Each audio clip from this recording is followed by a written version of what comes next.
Sejam bem-vindos ao escritório Dr. João Domingos da Costa Filho, desde 1983, especializado em defesas no processo de execução e suspensão de praças e leilões judiciais. Meu nome é Leandro Marmo Carneiro Costa, sou advogado e irei tecer aqui breves comentários sobre a possibilidade de se ajuizar uma ação rescisória contra decisão interlocutória com conteúdo de mérito proferida no bojo de um processo de execução. Pois bem, o artigo 485 do CPC prevê que será possível o ajuizamento de uma ação rescisória em face de um acordo.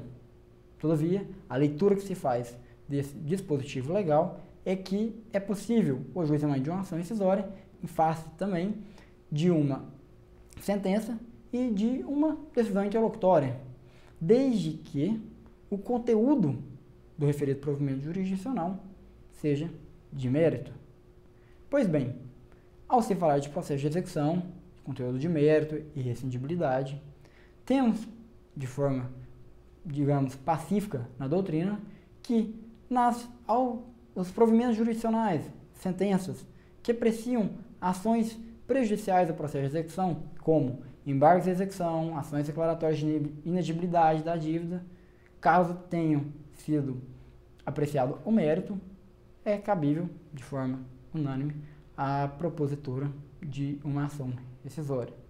Ocorre que uma questão que é objeto de uma grande discussão é a possibilidade de se ajuizar uma ação rescisória contra uma decisão interlocutória proferida no bojo de um processo de execução. E a dificuldade, a celeuma, se encontra justamente em se conseguir definir se aquele provimento, se aquela decisão proferida de forma interlocutória no processo de execução, se o conteúdo dela é ou não de mérito. Expliquemos o porquê da divergência. Comumente, um órgão julgador extingue um processo de execução, por exemplo, uma execução fiscal veiculada em face de uma empresa e também em face de seu sócio. Então, o órgão julgador extingue em relação àquele sócio o processo de execução pela ilegitimidade passiva do mesmo. E ao proferir a decisão, ampara o seu julgamento no artigo 267 do Processo Civil, o qual prevê expressamente apenas hipóteses de extinção do processo sem resolução de mérito.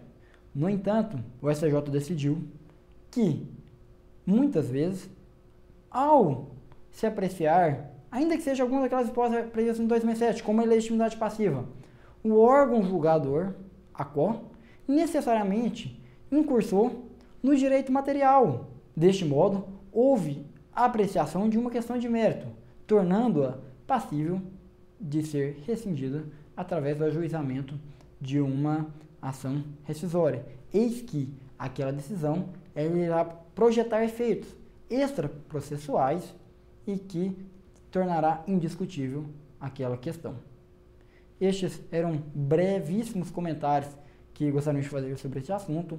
No texto ao lado tem maiores considerações, transcrições da doutrina e de inúmeros julgados amparando o entendimento aqui exposto. Portanto, caso tenha dúvidas sobre esse assunto ou tenha interesse em uma parceria para que possamos auxiliá-lo em um processo em que há a necessidade aí da propositura de uma ação nos termos retromencionados, colocamos-nos à disposição do senhor, do seu cliente, do vosso escritório. Muito obrigado, até mais.